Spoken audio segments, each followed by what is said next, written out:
नमस्कार दोस्तों, स्वागत है आप सभी का Indira the power of education channel पर। आशा करता हूं दोस्तों मेरी वीडियोस आप लोग को पसंद आती होंगी। दोस्तों आज की इस वीडियो में हम बात करेंगे भारत के न्यू क्रिमिनल लॉज के बारे में, जो कि 1 जुलाई 2024 से भारत में लागू हो चुके हैं।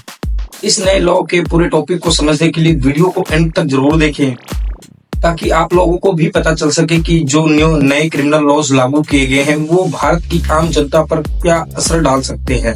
दोस्तों ये नए कानून आपके हक, जिम्मेदारियों और अधिकारों से जुड़े हुए हैं और इसे जानना और समझना हर एक आम नागरिक के लिए जरूरी है। तो अगर आप चाहते हैं कि आप हमेशा अपडेट और सावधान रहें तो इस वीडियो को अंत तक जरूर देखें। और अगर आपको वीडियो इंफॉर्मेटिव और अच्छी लगे तो चैनल को सब्सक्राइब करना ना भूलें और वीडियो को ज्यादा से ज्यादा शेयर करें, ताकि हम इस नए कानून को भारत की हर एक जनता तक पहुंचा सकें। तो चलिए दोस्तों इस वीडियो को हम जल्दी से शुरू करते हैं बिना किसी देरी के। तो चलिए दोस्तों सबसे पहले हम ये जान लेते हैं कि भारत सरकार को नए कानून बनाने की आवश्यकता क्यों पड़ी।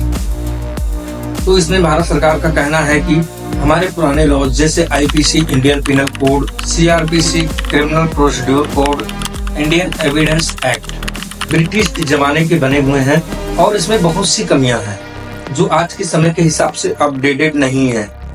इसलिए इसकी जगह आज की जरूरत के हिसाब से नए कानून और कुछ नए धाराएं लागू किए गए हैं।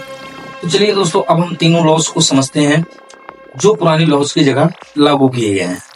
Number 1 IPC Indian penal code. दोस्तों आईपीसी की जगह अब भारतीय न्याय संहिता कर दिया गया है। आईपीसी की धारा में पहले 511 धाराएं थीं और अब बीएनएस में 358 धाराएं हैं। नए कानून में 21 नए अपराध शामिल किए गए हैं। Second number CrPC. दोस्तों सीआरपीसी की जगह अब भारतीय नागरिक सुरक्षा संहिता कर दिया गया है। पहले सीआरपीसी में 484 धाराएं थीं और अब बीएनएसएस में 531 धाराएं हैं। नए कानून में 177 धाराएं बदली गई हैं और 9 धाराएं नई जोड़ी गई हैं और नए कानून में 14 धाराएं खत्म कर दी गई हैं। तीसरा नंबर इंडियन एविडेंस एक्ट। दोस्तों इंडियन एविडेंस एक्ट की जगह अब भारतीय साक्ष्य अधिनियम कर दिया गया है। पहले इंडियन एविडेंस एक्ट में 166 धाराएं थीं और अब भारतीय साक्ष्य अधिनियम में 170 धाराएं होंगी। 24 धाराओं में बदलाव किए गए हैं और 2 नई धाराएं जोड़ी गई हैं। पुरानी 6 धाराओं को खत्म कर दिया गया है। क्या है 3 नए आपराधिक कानूनों में खास? नए कानूनों से क्या फर्क पड़ेगा आम जनता पर? क्या नए कानून देश को पुलिस राज्य बना देंगे? तो चलिए दोस्तों अब हम समझते हैं क्या कहता है नया कानून और नई धाराएं। दोस्तों एफआईआर से लेकर कोर्ट तक के फैसले की सुनवाई ऑनलाइन रहेगी। ऑनलाइन शिकायत 3 दिन के अंदर ही होगी। एफआईआर 7 साल से अधिक सजा वाले अपराधों में फोरेंसिक जांच कराई जाएगी। यौन उत्पीड़न के केस में 7 दिन में जमा होगी रिपोर्ट। पहली सुनवाई से लेकर 60 दिन के अंदर तय होंगे आरोप और आपराधिक केस में सुनवाई पूरी होने के 45 दिन के अंदर होगा फैसला और भगोड़े अपराधियों के ऊपर 90 दिन के अंदर ही होगा केस। तो कुल मिलाकर दोस्तों हमें पता चल ही गया होगा कि अब क्रिमिनल केस में लापरवाही नहीं बरती जाएगी और हर वो विक्टिम और पीड़िता अपने केस की सुनवाई और कार्यवाही में जल्द ही न्याय हासिल कर सकेगा। आतंकवाद, मॉब लिंचिंग पर सजा और भी सख्त होगी। राष्ट्रीय सुरक्षा को भी खतरे में डालने वाले को भी सख्त सजा मिलेगी। राजद्रोह को अब देशद्रोह का अपराध माना जाएगा। धोखे से यौन संबंध बनाने पर 10 साल तक की सजा और जुर्माना होगा। और सबसे बड़ी बात दोस्तों यह है कि देश भर में कहीं भी दर्ज होगी 0 एफआईआर रिपोर्ट और धाराएं भी जुड़ेंगी। 15 दिन में एफआईआर संबंधित रिपोर्ट थाने में भेजनी होगी और इसके साथ ही दोस्तों ट्रायल कोर्ट को 3 साल के अंदर देना होगा फैसला।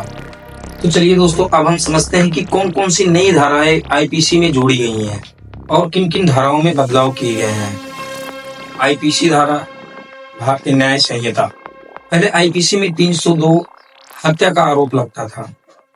अब इसे भारतीय न्याय संहिता में 103 धारा में जोड़ा गया है। 307 हत्या का प्रयास अब भारतीय न्याय संहिता में 109 की धारा हो गई है। 376 रेप केस अब भारतीय न्याय संहिता में 64 की धारा में आएगी। ठीक इसी प्रकार 392 लूट, बीएनएस में 309, 420 धोखाधड़ी, बीएनएस में 318, आईपीसी में 323 धारा में मारपीट, अब इसे बदलकर बीएनएस में 115 कर दिया गया है। आईपीसी की 354 धारा में छेड़छाड़ का आरोप आता था और अब बीएनएस में 74 नंबर धारा कर दी गई है। 354 अश्लीलता का आरोप, इसे बदलकर 70 कर दिया गया है।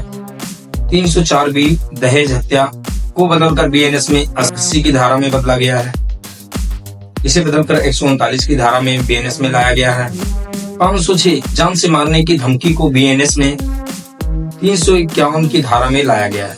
ठीक इसी प्रकार 306 की धारा में आता था हत्या के लिए उकसाना या किसी को प्रेरित करना, इसको बीएनएस में 108 धारा में बदला गया है।